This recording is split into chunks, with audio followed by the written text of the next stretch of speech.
Good morning, everybody. I wanted to do a quick message over Judges chapter 7. So, long story short, Judges chapter 6 goes over the story of Gideon. And so we're still on the story of Gideon. And long story short, Gideon didn't think that he was able to do what the Lord had wanted him to do. God said, go. He said, I can't. So God's like, no, you're my guy. I'm telling you, like, you're the one that I want. So God weeded through all the people, and it said that after, like, the first cut, that 22,000 people left the first cut and 10,000 remained. God said, hey, that's still too big. So God did some more stuff. He tested the people, and they were left with 300 men. So 300 men to defeat an army, and it said their camels were more numerous than the sands in the sea. That's intense. Like, that's a big difference.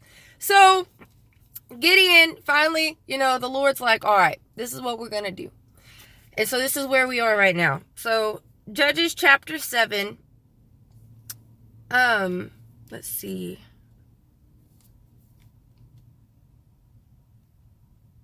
Okay, we'll go to Judges chapter 7, verse 8. So the people took, all right, and, okay, go up to verse 7. So Judges 7:7. Then the Lord said to Gideon, by the 300 men who lapped, I will save you. So that was how God tested him, was he had them go down to the river, and God said, if they drink like a dog, then this. If they don't, then this. And so there's 300 left. By the 300 who lapped, I will save you and deliver the Midianites into your hand. Let all the people go, every man to his place. So the people took provisions and their trumpets in their hands, and he sent away all the rest of Israel, every man to his tent, and retained those 300 men. Now the camp of Midian was below him in the valley. Verse 9. It happened on the same night that the Lord said to him, arise, go down against the camp, for I have delivered it into your hand. But if you are afraid to go down to the camp with Purah your servant, and you shall hear what they say. And afterward your hands shall be strengthened to go down against the camp.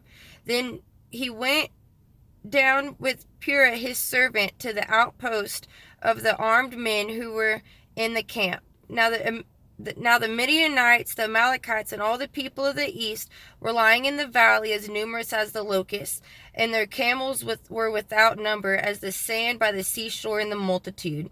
And when Gideon had come, there was a man telling a dream to his companion.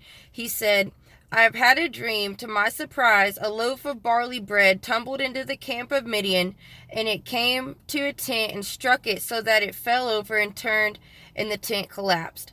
Then his companion answered and said, this is nothing else but the sword of Gideon, the son of Joash, a man of Israel. Into his hand God has delivered Midian and the whole camp. And it was so, when Gideon heard the telling of the dream and its interpretation, that he worshipped. He returned to the camp of Israel and said, arise, for the Lord has delivered the camp of Midian into your hand. So the part that really stuck out to me on this is God said, arise and go down against the camp, for I have delivered it into your hand. But if you are afraid, go to the camp with Purah your servant. So God knows that we get afraid. Some things we can help, some things we can't. But he will always give you the reassurance that you need to do what he's told you to do. Whenever Jesus turned the water into wine, and the servants, were in there, and Mary said, whatever he tells you to do, do it. And there hasn't ever been a time where the Lord has told you to do something where he has not already given you provisions and already made a way. Even the man with the withered hand, right? Jesus said, stretch forth your hand. And the guy could have been like, Jesus, do you see this? Like, I can't. Like, he could have given any excuse. Like, he could have said, I've been this way since birth, whatever. But he didn't. He literally just stretched it out. And the Lord healed him. And even though he may have given you an impossible task, I promise you that whenever you do what he's told you to do, that peace will come. I literally, personally, just went through that myself. There's been a huge spiritual battle at my job, and the Lord had told me specifically to do something, and it wasn't even anything major. Like, it really wasn't. It literally took me like 10, 15 minutes. Well, maybe like 30, 40 minutes. But still, like, nonetheless, like, it wasn't hard.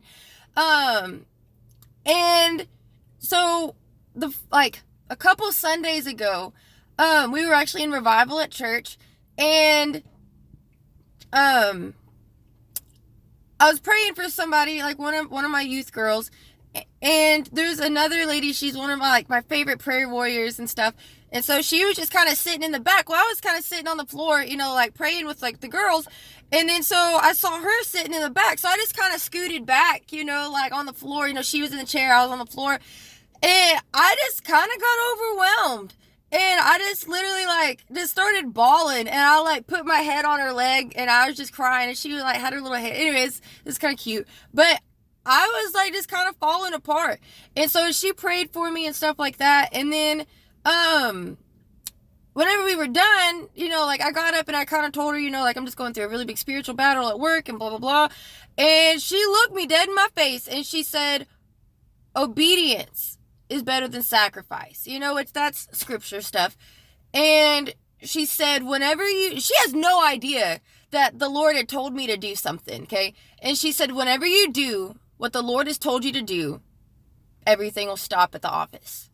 And I'm like, okay. And immediately the Lord will always remind you too, right? And so I knew, what I was supposed to do.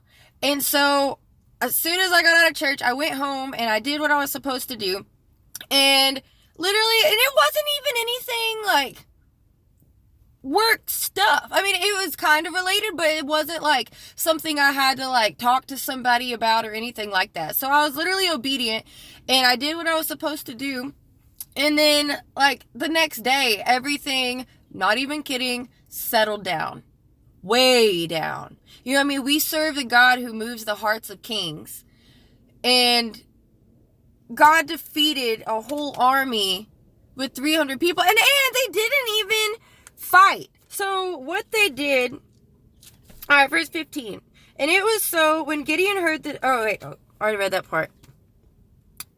Okay, verse 16, then he divided the 300 men into 3 companies, and he put a trumpet in every man's hand with empty pitchers and torches inside the pitchers. And so what they did was they went and surrounded, the top, like a rock cliff spot, right? And they came to the edge of the camp and stuff. And so, okay, hold on. Okay, I wanted to make sure I wasn't telling you wrong. So it doesn't say, it just says to the edge of the camp, excuse me. But on the VeggieTales movie, the VeggieTales when it has them on the top. So my fault. I do apologize. All right. So verse 17, it just says, and he said to them, look at me and do likewise, and watch. When I come to the edge of the camp, you shall do as I do.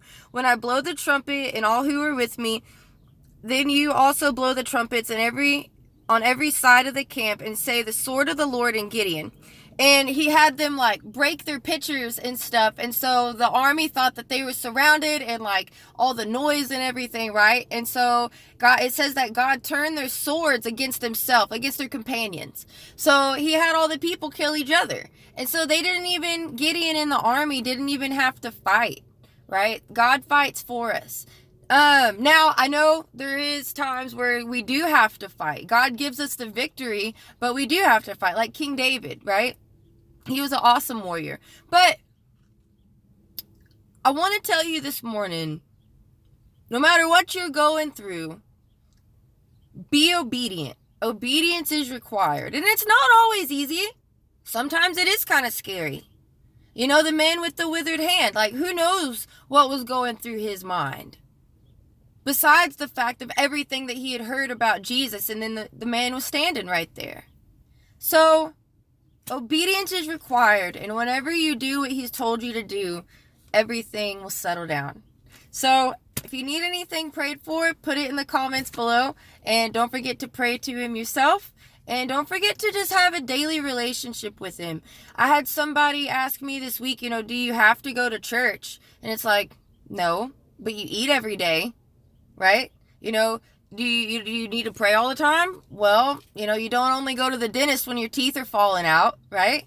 You don't only go, to the chiropractor once every 10 years. You have to do maintenance and upkeep, and you just have to build your relationship.